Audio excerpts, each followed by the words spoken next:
Então, tudo ok aí? Vamos ver lá Atos capítulo 6. Então, Atos capítulo 6, versículo 1. Ora, naqueles dias, crescendo o número dos discípulos, houve uma murmuração dos gregos contra os hebreus, porque as suas viúvas eram desprezadas no ministério cotidiano. E os 12, convocando a multidão dos discípulos, disseram: não é razoável que nós deixemos a palavra de Deus e sirvamos às mesas. Escolhei, pois, irmãos, dentre vós, 7 homens de boa reputação, cheios do Espírito Santo e de sabedoria, os quais constituamos sobre essa necessidade. Mas nós perseveraremos na oração e no ministério da palavra. E esse parecer contentou a toda a multidão, e elegeram Estevão, homem cheio de fé e do Espírito Santo, e Filipe, e Prócoro, e Nicanor, e Timão, e Parmenas, e Nicolau, prosélito de Antioquia. E os apresentaram ante os apóstolos, e esses, orando, lhes impuseram as mãos. E crescia a palavra de Deus, e em Jerusalém se multiplicava muito o número dos discípulos, e grande parte dos sacerdotes obedecia à fé. Amém. Então, que Deus abençoe a sua palavra. Esse é nosso texto adicional, né? Em nome de Jesus, que nós possamos aproveitar bastante, né, a palavra de Deus nessa noite. Amém. Amém. Então vamos lá, a primeira carta de Timóteo, de Paulo a Timóteo, melhor dizendo, e aquela expressão que a gente está usando aí, que valoriza bastante, né, essas passagens. Me refiro às epístolas pastorais, né? São epístolas para a igreja, são tanto para o pastor da igreja quanto para a igreja, né? A gente sempre tem lembrado isso. E olha o que ele fala aí: a Timóteo, meu verdadeiro filho na fé. Amém. Essas cartas são muito ricas em material de discipulado, de orientação, né? Trazem bastante luz para a vida diária do cristão. Pode passar? Então eu coloquei uma figura aí, na verdade uma pintura, um desenho, né, pretendendo retratar, né, a experiência dos cristãos primitivos ali, as suas reuniões. Esse local aí parece até uma caverna, né? Então, a pretensão aí é mostrar que a igreja era composta por pessoas comuns, né? Muitas vezes por famílias. Então tinha ali o pai, a mãe, os filhos.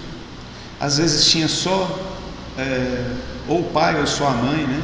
E alguns dos filhos. Às vezes uma pessoa única de uma família estava ali. E então, quando a gente pensa em composição de igreja,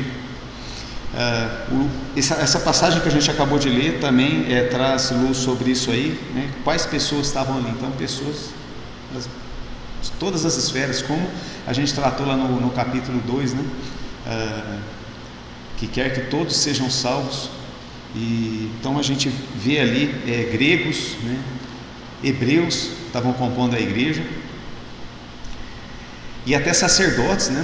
No trecho final ele fala assim: muitos sacerdotes obedeciam à fé. Uma coisa surpreendente para nós, né? Porque a gente sabe que posteriormente, aliás, a relação entre igreja e fé judaica sempre teve um ponto de tensão ali, e posteriormente ela acabou, infelizmente, piorando, né? Mas veja ali um texto da igreja primitiva, bem no começo da igreja mesmo, ali uma proximidade, né? Então, alguns sacerdotes entendendo e aceitando que realmente Jesus era o Messias prometido, né?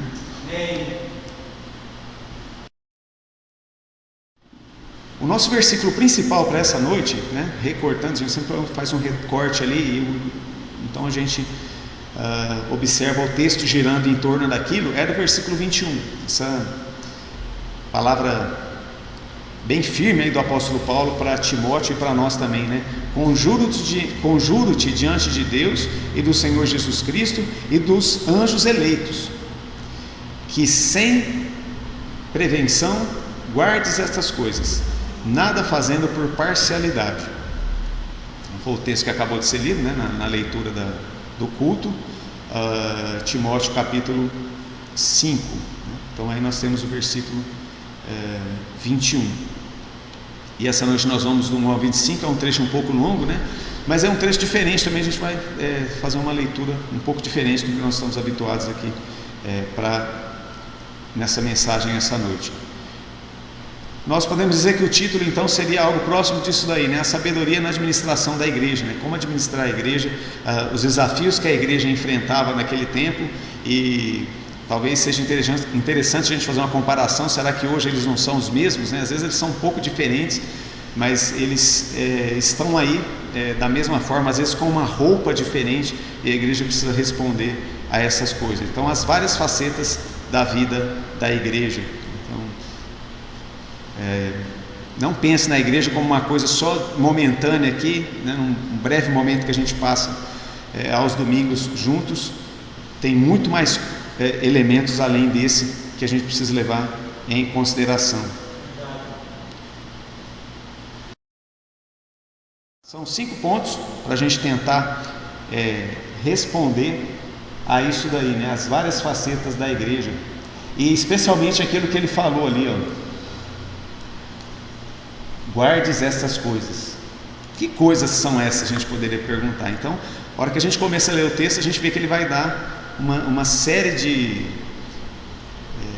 chamar a atenção de Timóteo para uma série de coisas ali que está chegando no final da carta, né? Então é o momento dele dar aquela entrega final, aquele resumão sobre pontos que Timóteo, como pastor da igreja, e a igreja de Éfeso deveriam ter atenção. Então ele começa por esse aí, né? O amor fraternal entre os cristãos, né? O amor fraternal entre os cristãos deve ser algo bastante, com o qual nós devemos ter bastante cuidado. Versículo 1 e 2, veja o que ele diz, né?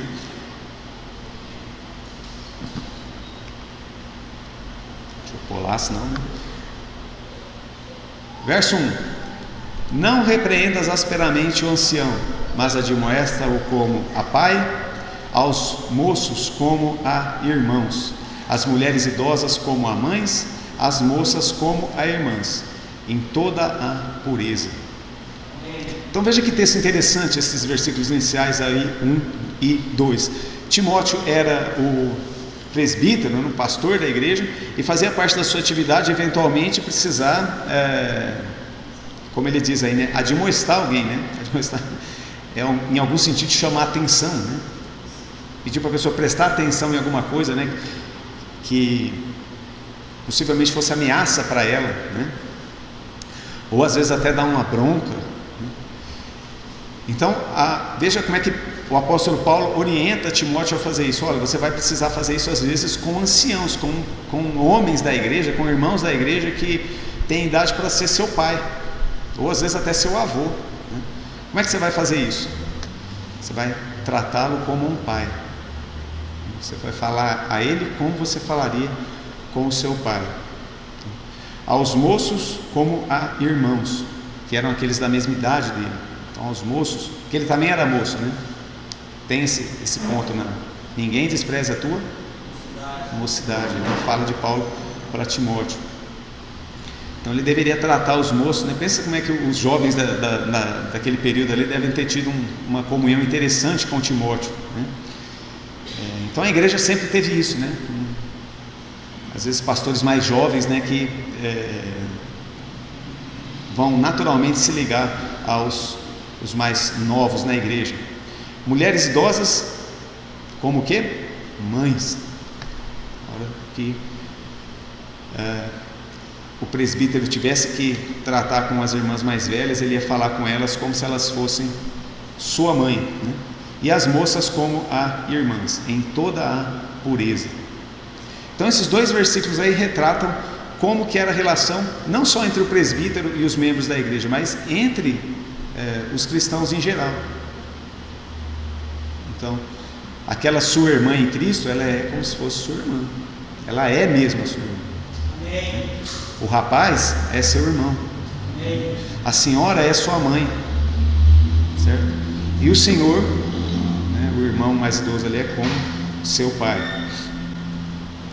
Então veja como é que isso é algo assim valioso, né? Para um conselho realmente, amor fraternal entre os cristãos, né? O trato fraternal entre os cristãos. Então, o primeiro ponto ali do nosso sermão essa noite é esse, né?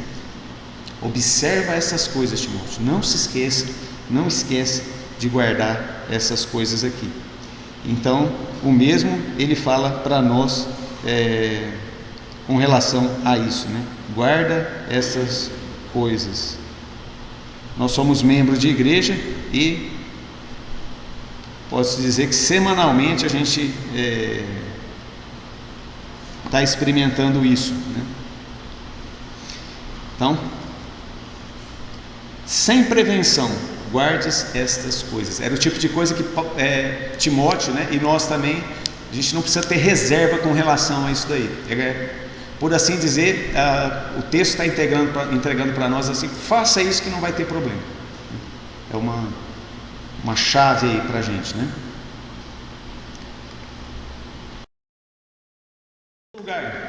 O que mais que Timóteo poderia guardar sem cuidado, né? Pode guardar, Timóteo, que não vai dar errado. E você fazendo isso vai dar bom, né? Como o pessoal fala, né? A questão das viúvas, né? Esse é um ponto interessante, talvez é um ponto que ocupa a maior parte do texto aqui. Mas o que é isso aí, né? Vamos responder isso no final do texto. Olha só o que ele fala: honra as viúvas que verdadeiramente são viúvas. Aqui pega um link lá dos versículos iniciais. As viúvas são as irmãs, né? Que naquele dado momento ali da sua vida estavam na experiência de viuvez, né? Os seus esposos haviam morrido, né? E elas eram viúvas da igreja. Então, elas eram irmãs viúvas. Então, a orientação é: honra as viúvas. E aí tinha uma questão, que são verdadeiramente. Então aqui não era apenas a questão da viuvez, mas a questão da dependência, do desamparo. Como eu falei, a igreja era composta, tinha a mais variada composição, e por vezes tinha uma irmã ali fazendo parte da igreja, mas ninguém da família dela. Ou por vezes a família era a igreja era a única família que ela dispunha. Vale lembrar do problema, né? Que não é só do passado, também em determinados lugares ainda é assim hoje. Pessoas que abraçam a fé cristã e são desmembradas da família. Olha, não faz parte da família mais, né? Então imagina essas mulheres nessa situação. Às vezes abraçava a fé cristã ali, ela, né? O esposo, só tinha os dois, os filhos não queriam saber, né? E de repente o marido morria, né? Segue aí a palavra do apóstolo Paulo: mas se alguma viúva tiver filhos ou netos, aprendam primeiro a exercer piedade para com a sua própria família e a recompensar seus pais, porque isso é bom e agradável diante de Deus. Então aqui Paulo está vislumbrando uma família cristã, né? Afinal de contas, era com o cristão que o presbítero tinha força, né, de autoridade. É isso que ele está dizendo ali. Então, se tem família, né, e essa família aqui, então, é uma família cristã, cuide do ente que está desamparado, né? No caso aqui, a viúva. Então, os filhos, a família deveriam cuidar, né? Não, imagina Timóteo falando isso para o mundo lá fora, né? Às vezes até a igreja é difícil, né? O presbítero falar e ser ouvido, imagina falar lá para fora, aí, né? Ficou pior ainda. Versículo 5: ora, a que é verdadeiramente viúva e desamparada, espera em Deus e persevera de noite e dia em rogos e orações. Aí o texto começa a mostrar para nós que existia um certo, não sei se a gente pode chamar assim, mas de um trabalho das irmãs viúvas, quase que assim, entre aspas, um ministério, né, dessas irmãs aqui na igreja. E nesse texto aqui eu acabo lembrando de algumas irmãs, né, que fizeram parte da igreja aí, e em especial, né, não só ela, mas em nome dela assim eu lembro das demais, a irmã Geni, né? Então ela orava por pedidos assim que a gente já nem lembrava mais, né? E de vez em quando ela atualizava perguntando para a gente: eu continuo pedindo por aquilo lá, já resolveu? Então, tinha essa questão, né? Verdadeiramente viúvas, elas esperam em Deus em orações, rogando, né? Versículo 6: mas as que vivem em deleites vivendo está morta. Aqui ele está mergulhando no problema e tentando fazer essa distinção, né? De que havia irmãs verdadeiramente naquela condição, né? Meio que assim entregando a vida para Deus dentro da igreja, né? Essas deveriam ser abraçadas com todo cuidado, e tinha outras que não estavam nem, né, muito aí com essa questão, né? Ele está enfrentando essa realidade. Versículo 7: manda, pois, essas coisas para que elas sejam irrepreensíveis. De certo modo, era um incentivo para essas irmãs que estavam perseverando nisso, né? Versículo 8: mas se alguém não tem cuidado dos seus, e principalmente da sua família, negou a fé e é pior que um infiel. Então, ali é uma puxada de orelha, né? E que puxada, né? Nas duas aí, né? Então, se você cristão não cuida, né, da sua mãe viúva, né, isso é pior que um infiel. A gente pode fazer uma pergunta aqui: do que a igreja está tratando aqui? É um trato social, certo? A gente não pode falar isso? Com toda certeza. Aqui talvez passe pela nossa cabeça, quando a gente lê um texto igual 1 Timóteo 5, a pergunta assim: ué, mas e o INSS naqueles dias, né? Para amparar essas pessoas, né? Por que eles estão preocupados com isso? Gente, porque não tinha, certo? Não tinha. E veja aí então a questão colocada. Como é que as pessoas faziam então? Família e igreja. E não era só a família, as famílias da igreja, não, as famílias dos infiéis faziam isso também, certo? Então o ponto aqui de Paulo e Timóteo é o seguinte, assim: se os infiéis fazem isso, que dirá a igreja? Deve fazer mais ainda e melhor, porque se não fizer, eles se colocam num estado pior do que os que estão lá sem Cristo, sem o conhecimento de Deus.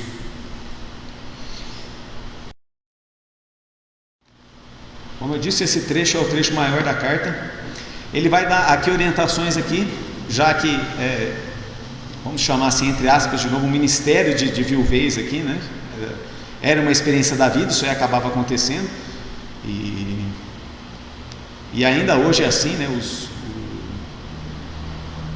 O modo natural, por assim dizer, os homens acabam morrendo antes, né? Por uma série de razões, né? E na antiguidade era mais assim ainda, isso aí era mais acentuado, né? Hoje já, dada a vida moderna, isso aí já está meio que chegando perto, né? Por razões que outra hora a gente pode tratar, né? Mas veja o que ele fala, versículo 9: nunca seja inscrita viúva com menos de 60 anos, e só a que tenha sido mulher de um só marido. Então tinha uma idade, né, para ser feito isso, e um ponto a observar ali, a questão de ter casado uma única vez, né? Que era algo bastante comum. O que ele pode estar observando ali? Que se a pessoa tivesse tido mais de um matrimônio, e essa pessoa teria mais chances de ter amparo, né, por assim dizer. Contaria com mais filhos, né? E ao contrário daquelas irmãs que tinham tido um único marido, né? E eu não consigo deixar de lembrar aqui da profetisa Ana lá de Lucas, né? E Lucas faz essa observação ali, que ela era viúva de não sei quantos anos, tantos anos ela tinha, então ela enviuvou cedo, né? E ali ainda não era a igreja, mas a igreja toma muito emprestado da experiência, né, de fé dos santos do Antigo Testamento ali, de Israel, né? E ela era alguém que ficava em jejum e oração ali, ela acabou ocupando a sua vida com as coisas de Deus naquele contexto ali, né? Não estou dizendo que isso aí é uma regra para todas, né? Mas aqui a gente tem um ponto que é do chamado de Deus, né? Deus chama pessoas para determinadas coisas e as pessoas vão atender, os cristãos, né? Versículo 10: tendo testemunho de boas obras, se criou os filhos, aí ele vai elencar essas obras, né? Se criou os filhos, se exercitou hospitalidade, se lavou os pés aos santos, se socorreu os aflitos, se praticou toda a boa obra. Então, de fato, essas irmãs viúvas, elas eram cristãs assim, vamos dizer, de uma qualidade absoluta, né? Porque criar filhos não é nada fácil, né? E aqui, por criar filhos, ele está obviamente refletindo criar filhos nos princípios de Deus, né? Se foi hospitaleira, né? Se lavou os pés aos santos, essas expressões aqui são de prontidão em atender as necessidades da igreja, né? Socorreu aflitos, praticou toda a boa obra. Aí você pode até surgir uma pergunta na sua mente, aí, se ele está falando aí que tem filhos, né? Não eram os filhos que deveriam cuidar? Gente, às vezes a experiência cristã poderia ser tão assim, trazer tantos desafios, que às vezes os filhos podiam estar na mesma situação ali da mãe, né? Ou imagine uma viuvez cedo demais, né? Então, essa viúva, além dela, do desamparo dela, ainda ia ter a questão do desamparo dos filhos, que são os órfãos de pais ali, né? Então a igreja sempre foi testemunho através dos séculos de cuidado, né? Aqui a gente tem no texto viúvas e nas entrelinhas também os órfãos, né? Porque aqui ele está mandando cuidar dessas viúvas que têm filhos, elas deveriam ser inscritas, né, também aqui, né? Versículo 11: mas não admitas as viúvas mais novas, porque quando se tornam levianas contra Cristo, querem casar-se. Então tinha esse cuidado, e realmente tem os traços de uma entrega de vida acontecendo ali. Gente, era um cuidado social mesmo. Você vê que ele está meio que parecendo um contador, o apóstolo Paulo aqui. Por quê? Porque aquilo envolvia, como a gente viu no capítulo 6 ali de Atos, custo realmente, né? Então era alimento, era distribuição de alimento, era servir à mesa, né? Era atender as necessidades ali da pessoa, às vezes até com aluguel, um lugar para viver, certo? Então obviamente tinha que ter critério para fazer aquilo, né? Não podia ser uma coisa assim que fosse admitindo, né? Então a gente vê isso aí assim colocado. Versículo 12: tendo já a sua condenação por haverem aniquilado a primeira fé. Aqui ele está fazendo uma observação as irmãs que eram, né, andavam em desprezo com relação a isso, né? Enfim, coisa que sempre lamentavelmente pode existir e existe, né? Então ele meio que ele linka a fé no versículo 12 ali à prática, né? Então a fé não é algo assim só de eu creio, mas faz tudo na contramão, né? Já viu assim? Mas, na verdade não creio em nada, né? Versículo 13: e além disso aprendam também a andar ociosas de casa em casa, e não só ociosas, mas também paroleiras e curiosas, falando o que não convém. Então aqui o apóstolo Paulo pode estar até tratando de irmãs, né, que estavam dentro da igreja, mas que num quadro ali de viuvez acabava se vendo numa situação de vida desregrada, de fofoca e de ameaças, né, para a própria igreja e para a experiência cristã. Então Paulo está fazendo uma distinção ali e dando orientações para a igreja nesse sentido. Mas então o que a gente pode observar daí? Talvez você esteja pensando já nisso. Um retrato do cuidado social da igreja desde sempre. Então a igreja sempre foi assim, certo? É bom a gente olhar para isso, né? E aqui vai uma aplicação prática, e cuidar disso e transmitir isso para os pequenos, porque talvez você saiba, né? Se não sabe, né? Lá vai as crianças em idade escolar, eles são assim covardemente bombardeados por professores aí do ensino fundamental e médio assim, e até faculdade, com ideias contra a atitude da igreja em relação aos necessitados do mundo,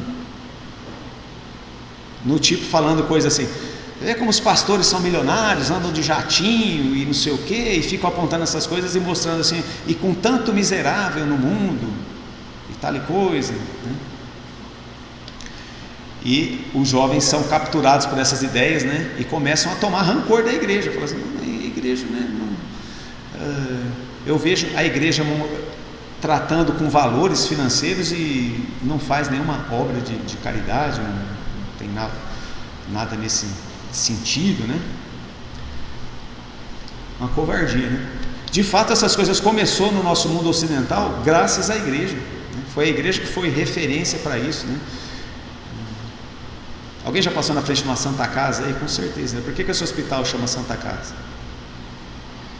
Porque era obra lá nos séculos remotos dos chamados irmãos hospitalares, né? Então eram cristãos que falavam assim: não, gente,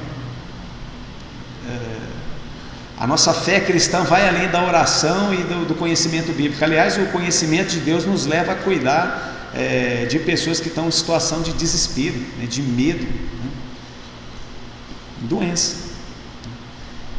Então os hospitais começaram. E ainda hoje tem igrejas que fazem esse tipo de trabalho, né? Tem ali dentro do seu, né? É claro, denominações grandes, né, que conseguem atender a isso aí. Às vezes tem hospitais, né, tem orfanatos, né, tem asilos, estão fazendo.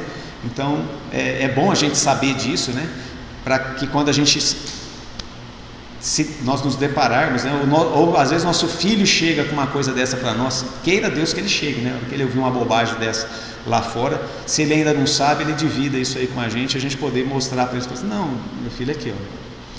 Então, uma das questões da igreja sempre foi assim. A gente está falando das décadas iniciais da igreja aqui, né, em Atos ali então dos primeiros anos. A igreja tinha que cuidar das suas viúvas, porque naquele tempo o mundo, né, nem tinha nada do que a gente conhece hoje como previdência social, né? E no final das contas a previdência social faz isso aqui também, né? Você vê como é que... porque ali aparece o que? Os filhos cuidando dos pais. Os filhos cuidam dos pais. Aí vai um alerta para nós também: a gente precisa criar bem os filhos, senão eles nunca vão cuidar da gente, né? E a gente vai ter que cuidar deles a vida inteira. Só que a nossa vida inteira não é a vida inteira deles. Então a gente vai ficar, né, quer dizer, a gente vai e eles vão ficar. E às vezes a gente pode precisar deles, né? Pode não, a gente vai precisar deles num dado momento aí, né? E se eles não tiverem o temor de Deus, eles não vão cuidar da gente, né? Mas graças a Deus eu tenho uma previdência social, né? A previdência social funciona da mesma forma. O governo tira dos mais novos que estão trabalhando para pagar os mais velhos. Só que já faz algum tempo que essa conta não está fechando mais, né? Os mais novos estão olhando e falando assim: acho que eu não vou entrar nesse negócio não, eu vou correr atrás da minha própria independência, né, e garantir aí o meu futuro, né? Não estão confiando mais. E como é que a gente vai ficar, hein? Então, oxalá, né? Eu já faço alguns pedidos nesse sentido, né? Assim, alguns pedidos aí ó, filhão, pega firme determinadas coisas aí para você dar uma força para nós. Eu sei que a Bíblia fala que os filhos não devem tesourar para os pais, eu não estou tentando fazer isso, mas como a gente vê aqui, se criou filho, se exercitou, né, a piedade, né, as coisas de Deus, vamos esperar boas coisas em reflexo disso. Adiante. Uma outra coisa que Timóteo deveria guardar sem prevenção, guardar sem cuidado, né? Guarde essas coisas sem medo de errar. Em terceiro lugar, uma visão correta sobre lar e igreja. Versículo 14: quero, pois, que as que são moças se casem, gerem filhos, governem a casa e não deem ocasião ao adversário de maldizer. Mais ou menos o que eu acabei de falar, né? Não dê ocasião ao adversário de maldizer. Então, nós temos aí ideologias assim nefastas, né? Causando um estrago sem conta, né? Como feminismo e outras coisas.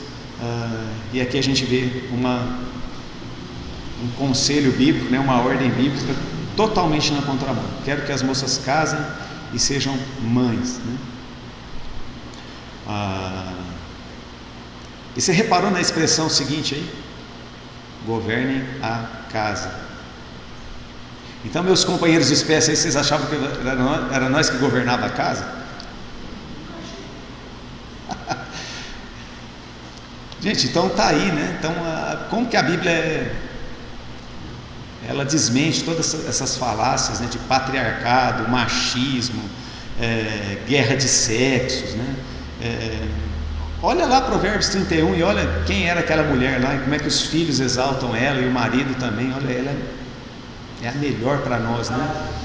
E o texto ali é claro em dizer, ela administrava a sua casa. O homem é cabeça no sentido de responsabilidades, né? De aguentar pancada, mas a harmonia do lar está nas mãos da mãe, né? A mãe percebe coisas que a gente nem passa pela nossa cabeça. Chama, você já percebeu isso aí no seu filho? E você fala, porque esse aí é o local dela, né? Governar a sua casa, né? E o adversário fica morrendo de raiva, né? Porque ele fala, lá, que eu não tenho onde eu entrar ali, né? 15. Porque já alguns se desviaram indo após Satanás. Pesado, né? Então, o desviar do versículo 14 leva ao versículo 15. Paulo trata isso na mais alta esfera de importância que os cristãos deveriam levar em consideração. Então, moças, casem, né, e sejam mães. Versículo 16. E a gente sabe, voltando aqui um pouquinho, que isso aqui é a contramão do apelo atual, né? Moderno aí fora do mundo. Casar? Não, vai fazer sua carreira, vai não sei o que, né? Vai enriquecer primeiro. Gente, o relógio biológico não respeita essas coisas, né? E ele é de Deus, né? Ainda que o mundo teme contra isso. Versículo 16. Se algum crente ou alguma crente tem viúvas, socorras. Ele está voltando naquele ponto para dar uma amarração final aqui, né? E não se sobrecarregue a igreja, para que possam sustentar as que deveras são viúvas. Então, a pretensão de Paulo aqui é que a igreja seja próspera no sentido de socorrer as irmãs necessitadas, né? Então, tá aí, né? Sim, claro, né? Para todo mundo ver o comprometimento da igreja, primeiro com a questão social, né? Poder atender as pessoas que estavam ali fazendo parte. Alguém vai falar assim, mas e os de fora? Então, se a igreja cuida, né, dos cristãos, o que vai acontecer com relação aos demais aí? Já vai ser um alívio de peso, não é? Então, se a igreja já está cuidando de uma parcela, né? Vamos pensar uma parcela da sociedade brasileira aí que é cristã, né? Pode ter amparo na igreja, né? Os governantes vão olhar e falar assim, graças a Deus. Muitos deles nem creem em Deus, né? Mas eles falam, né? Graças a Deus ela está amparada, essa pessoa, já não preciso, né? Fica um peso a menos, né? Então, a igreja e o lar e a igreja, né, nessa ordem, né, lar e igreja era outro elemento que o Timóteo podia e deveria cuidar sem precaução, né, como a gente viu no versículo. Sem prevenção ele podia guardar essas coisas, sem medo. Quarto e penúltimo, né? Aqui ele vai mudar um pouco de assunto, vai entrar em questões mais internas da igreja mesmo, né? Apesar que todos esses são, né? Mas esses têm eles se colocam em problemas sociais, como a gente falou. Aqui mais olha só o que ele fala, voltando à instrução acerca dos presbíteros aí, que foi algo que a gente já viu nos capítulos anteriores, e aqui ele coloca também, né? Então, os bons e os maus presbíteros, né? Uma realidade, né? Existem bons pastores e maus pastores, né? Ou às vezes até lobos, né? Vestido de ovelhas aí no meio do rebanho. Então olha o que ele fala aí, versículo de 17 até 20. Os presbíteros que governam bem sejam estimados por dignos de duplicada honra, principalmente os que trabalham na palavra e na doutrina. Lembra, as epístolas pastorais, elas são para o presbítero aqui na questão, dando instrução para como Timóteo deveria pastorear a igreja e como ele deveria cobrar dos presbíteros que eram seus associados ali, né? Afinal ele recebeu instrução de como que a igreja deveria levantar um presbítero, né? Um pastor. E aqui ele chama atenção para isso também, então esperando, né? Isso do ministro, né? Que ele fosse alguém que trabalhasse na palavra e na doutrina. Outros lugares vão falar do pastor que, como a gente falou de manhã, né? Ele é um mestre, né? Ele é alguém que vai além da formação comum e vai se mergulhar em alguma coisa mais profunda na doutrina cristã. Isso é uma bênção para a igreja, né? Isso acaba sendo usado por Deus para a formação de mais servos de Deus. Então a gente que já teve que ir para a escola uma vez para o seminário aprender alguma coisa, a gente teve uma condição de ser grato a Deus por nossa, aquele professor, né, que marcou a vida da gente, né? Como ele era bom, sabia tanto, né?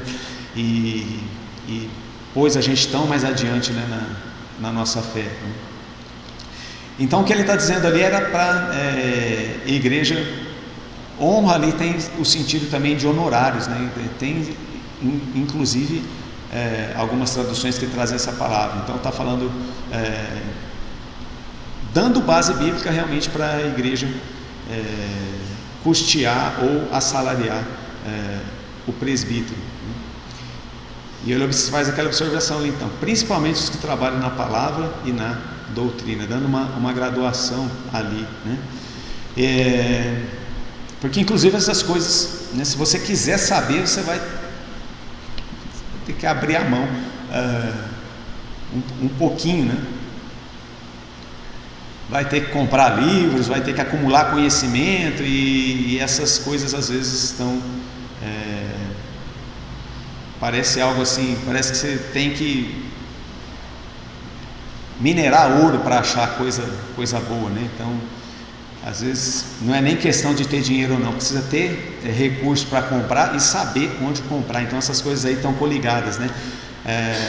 Os presbíteros que são afiados na doutrina, para quem que a gente vai perguntar? Que Bíblia eu compro agora? Que livro eu posso comprar para mim saber mais sobre esse ou aquele assunto? Que curso eu posso fazer?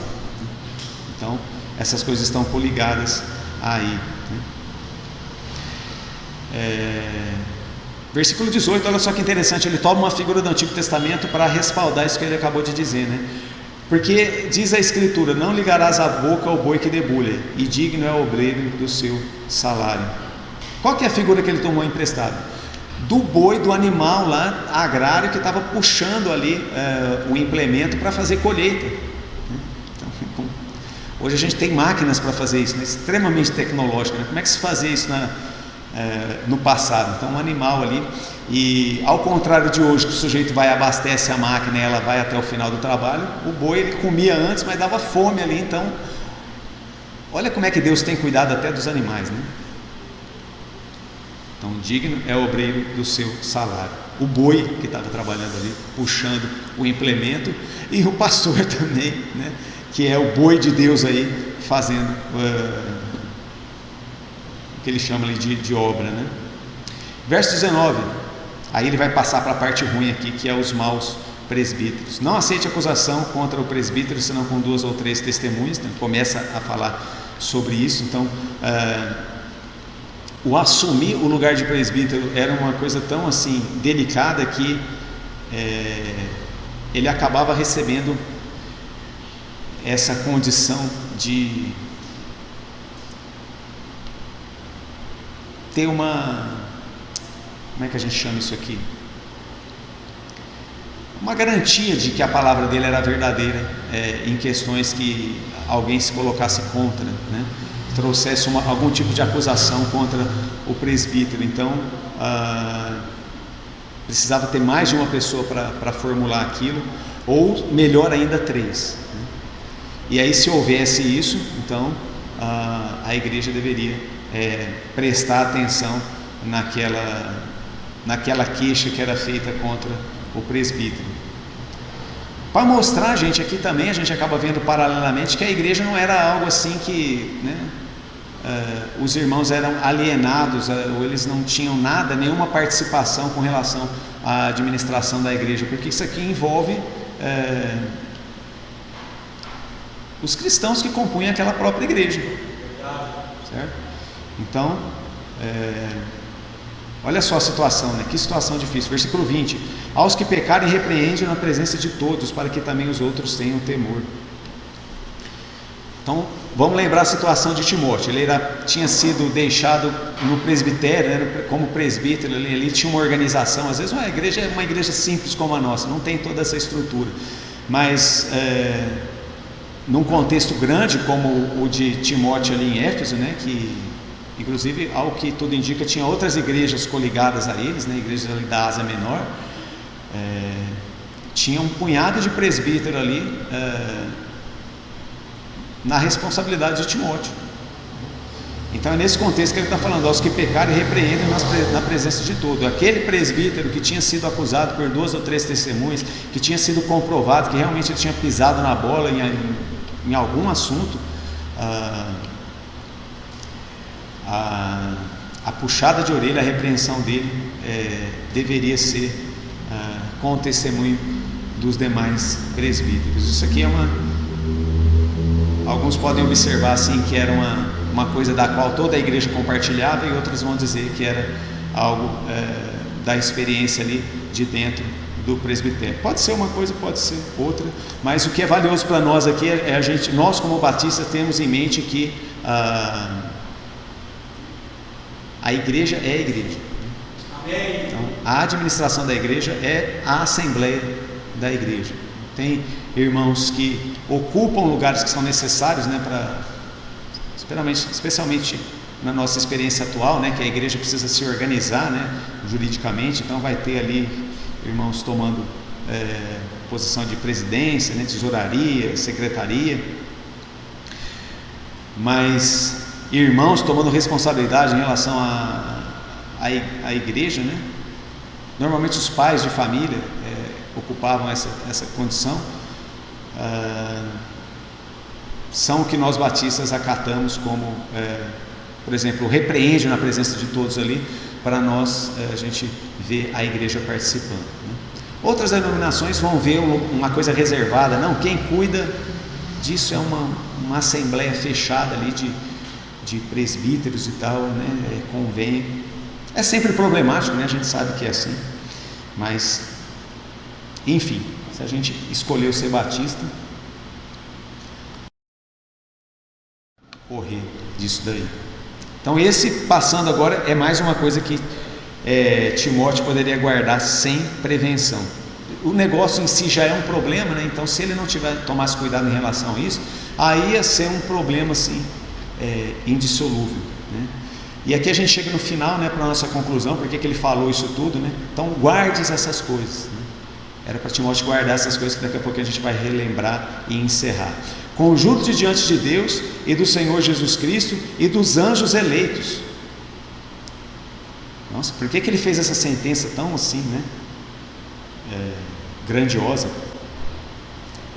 Era uma outra forma de falar: Timóteo, juro, né, pelo que é mais sagrado aqui com relação a isso, né? que sem prevenção guardes essas coisas, nada fazendo por parcialidade. Então, por vezes, é muito difícil arrumar alguma coisa no meio do caminho, né? Quando, né, os infortúnios já aconteceram, as crises já se passaram, né? Então imagina Timóteo ali, um jovem pastor começando a sua experiência pastoral, né? Faz todo sentido isso aqui, né? Timóteo, guarda essas coisas, nada fazendo por parcialidade. Então você está assumindo Éfeso agora, outros vão começar junto com você, você vai ter que encarar isso. Trate todos os cristãos iguais, todos os membros aí da igreja, né? Não tenha nenhum mais do que o outro, e nada fazendo por parcialidade, né? Versículo 22, ele volta um pouquinho: a ninguém imponhas as mãos precipitadamente, nem participe dos pecados alheios, conserve-te a ti mesmo puro. Podia ser um conselho em relação a essa posição difícil de Timóteo de estar ali, né? Ele estava mais ou menos ali no olho do furacão, né? Ele estava entre a igreja e imagina como é que isso aí era difícil, indicar futuros pastores para a igreja. Então isso aqui é uma coisa bastante, né? Então imagina, né? Como é que isso aí era complicado, né? E ainda hoje é. Então ninguém impõe precipitadamente as mãos. E com relação a conchavos que poderia haver, que existem em todos os lugares, a gente sabe na história, e essa é mais uma razão de crítica que os incrédulos usam para atacar a igreja. Olha lá aquele ponto da história, olha lá aquele tropeço de Lutero, aquele conselho torto, não sei o quê, e não faltam exemplos ruins, né, pecaminosos. Tá essa fala aí, ó: nem participe de pecados alheios, conserve-te a ti mesmo puro. Então, não te envolvas nessas coisas, e se ele porventura se envolvesse, volta ao ponto anterior ali, do chamar a atenção dos presbíteros, e isso aí envolvia até eventualmente a demissão, né, de presbíteros da igreja, né? Versículo 23, ele vai então, como, né, ele está chegando num ponto final aqui. Paulo, ele tinha uma questão que era interessante, e é um desafio para nós, assim, quando a gente tem que organizar o texto para pregar textos de Paulo, porque parece que ele muda de assunto muito rápido, né? E ele deixa a gente numa situação meio difícil, né? Então, como é que eu vou dividir os pontos da minha mensagem com ele fazendo isso aí, né? Mas aqui ele está fazendo um apanhado geral para chegar ao fim, né? Falando com Timóteo, né? O seu filho na fé, meu verdadeiro filho na fé. Então ele está lembrando das coisas ali e colocando, né? E também isso é inspiração do Espírito Santo, né? Para ali os seus filhos, né? Para nós: não bebas mais água só, mas usa de um pouco de vinho por causa do teu estômago e das frequentes enfermidades, das tuas frequentes enfermidades. Esse ponto é um ponto curioso que chama muita atenção. Eu acho que um monte de gente conhece esse verso sem nem saber no meio do contexto em que ele está, né? Mas é um versículo assim, bastante peculiar. Provavelmente Timóteo enfrentava ali no seu contexto algo semelhante ao que a gente tem hoje, né? E aí, beber ou não beber? Beber é pecado, né? Como é que eu faço com isso daqui, né? O conselho de Paulo para Timóteo faz sentido nesse contexto. Então Timóteo provavelmente ficava assim, se privando, né? E talvez ele tinha esse peso, né? Que é uma coisa séria entre cristãos isso aí, né? Pode ser até assim, até tirar alguém da igreja, Deus me livre, né, disso daí. Então a gente tem esse ponto aí, daqueles que defendem a abstinência completa, né, com relação ao uso do álcool para cristãos, vão enxergar esse conselho, esse mandamento de Paulo para Timóteo, no sentido de que, não, mas aqui é um uso medicinal, né? Mas não se encaixa bem, porque será que não existia nos dias de Timóteo medicação para tratar de enfermidades do estômago? Gente, remédio é uma coisa que sempre existiu, né? Eu acho que desde a hora que Adão e Eva saíram do Éden, já começaram a bolar alguma coisa. Nossa, eu já não estou passando bem aqui, eu não sentia isso antes, né? Então, é claro, esse texto não pode ser usado como um escudo, um pretexto para embriaguez, né? Porque embriaguez é pecado, né? O uso dessas coisas aí, de repente, igual para o conselho de Paulo para Timóteo, então, Timóteo, não tem pecaminosidade nisso, Timóteo. Pode usar tranquilamente, é uma coisa que vai te fazer bem, né? Então, use. E é claro que se Timóteo já era uma coisa assim, ele ia usar para fazer bem para ele e não mal, né? Porque é claro que a embriaguez não faz mal nem para o embriagado, nem para a igreja, nem para ninguém, né? Mas aí, teus problemas de estômago e as tuas frequentes enfermidades. Esse texto traz uma revelação, né? Aquilo que eu falei de manhã, pega a visão sobre esse negócio aí, né? Enfermidades de cristãos. Cristãos ficam enfermos ou não ficam? Cristãos ficam enfermos, né? Isso não é um problema assim que a gente deve ficar balançando na nossa fé. Mas será que isso aqui, o que é, né? Está faltando fé em mim, por isso que eu estou ficando doente? Não, olha só o que ele falou ali, não fez nenhum apelo nesse sentido, né? Timóteo, você tem que orar mais, aí esse estômago seu não melhorou até hoje, mas que coisa que é essa, né? Olha só como ele fala algo muito mais no sentido, né, comum, humano, que até um incrédulo consegue entender isso aqui, né? E às vezes os cristãos ficam, né, se batendo cabeça em algumas coisas aí que não deveriam.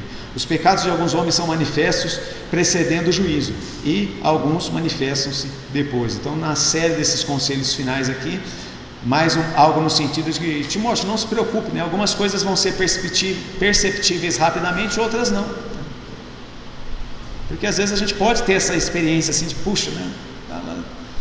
Coloquei minhas fichas, né? Apostei naquela circunstância, naquela pessoa lá, decepção. Coisas da vida, vai fazer o quê? É isso aí, né? Outros vêm depois. Mas é o que ele fala fechando no versículo 5. Assim mesmo também as boas obras são manifestas, e as que não são, de outra maneira, não podem ocultar-se. Então era um conceito para Timóteo olhar isso pelo lado positivo. Então já algo que Deus vai revelando na sua soberania, Ele vai cuidando do seu povo, dentro desse versículo principal que nós destacamos aí, o 21.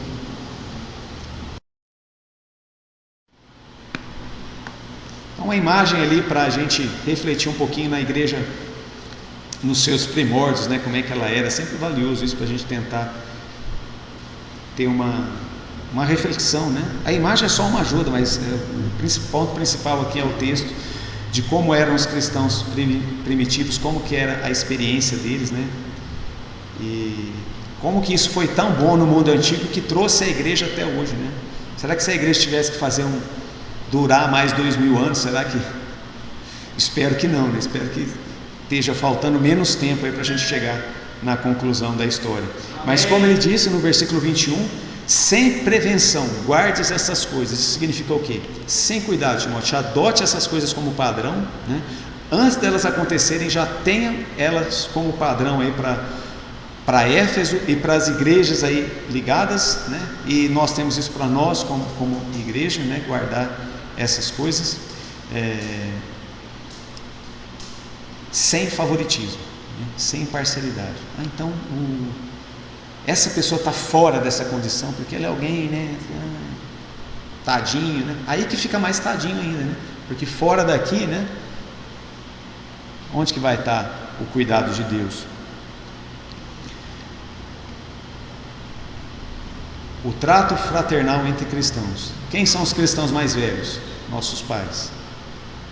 As cristãs já com idade mais na nossa frente, nossas mães. Igual a nós, nossas irmãs. E irmãos também.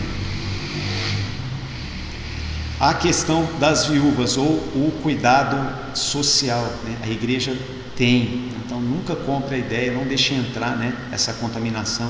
Agora vai ter a campanha da fraternidade. Eu gosto de ver alguns vídeos, às vezes os católicos debatendo isso, que tem alguns que reclamam, não gostam, sabe? Porque existem nesses apelos assim, ideologias disfarçadas por trás, né? Ideologias marxistas, né? Que trazem o falso evangelho para o qual Paulo avisou com tanta ênfase, né? Não está preocupado com as almas, está preocupado em minar a fé cristã. O pensamento desse tipo de atitude não é o cuidar do corpo por causa da alma, não existe alma, né? Cuida do corpo porque só tem isso. Então mata a fome do necessitado, por quê? Porque não tem, né? Cristo morreu na cruz, pecados, né? Não, ele morreu porque ele era um revolucionário.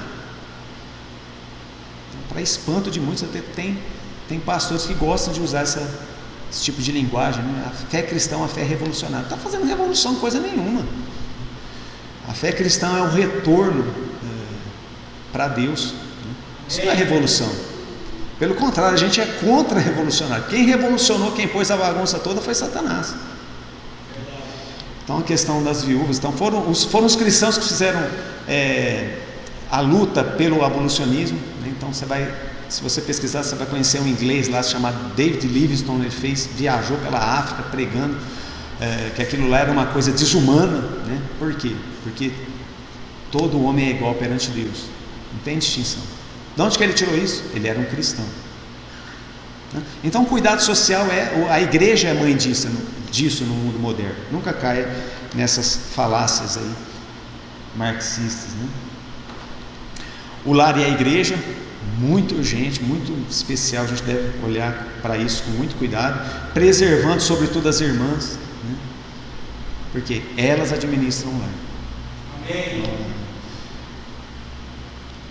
E a igreja nunca deve perder isso de vista. Talvez a igreja seja a única a defender isso no mundo, ainda hoje, né? Às vezes pessoas conservadoras que não são cristãs defendem isso daí, né? Então imagina se a igreja não defender, fica feio para nós, né? Bons e maus presbíteros. Eu nunca mais quero voltar na igreja porque tive aquela experiência daquele mau presbítero. Não, mas você não leu na Bíblia? Ali já está falando. O que era para fazer com eles? Carimbá-los como maus presbíteros. Inclusive no começo da carta teve alguns que foram entregues para Satanás, para não blasfemar mais. Eram lideranças da igreja, né? Então cristãos adultos vão ter conselho e base na palavra de Deus em relação a essas coisas. Guardes essas coisas sem parcialidade. Essas coisas vão durar até o fim. Que Deus abençoe a sua palavra. Vamos encerrar orando. Pai Santo Eterno Deus, muito obrigado por nós podermos estar aqui mais esse tempo, refletindo nas tuas coisas.